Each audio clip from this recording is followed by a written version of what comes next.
तर बदलापूरच्या शाळेतील अत्याचार प्रकरणात एक महत्त्वाची अपडेट येते। शाळेवर नियुक्त करण्यात आलेल्या संचालकांवर काँग्रेसने आक्षेप नोंदवलाय। भाजपच्या जिल्हा उपाध्यक्षांचे पती शाळेच्या संचालकपदी का असा सवाल उपस्थित करण्यात आलाय।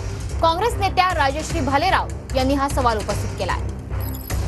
विश्वनाथ पाटील मुख्याध्यापक आहेत आणि हे देखील भारतीय जनता पार्टीचेच कार्यकर्ते आहेत आणि त्यांची मिसेस सुवर्णाबाई विश्वनाथ पाटील ह्या भारतीय जनता पार्टीच्या जिल्हा उपाध्यक्ष आहेत।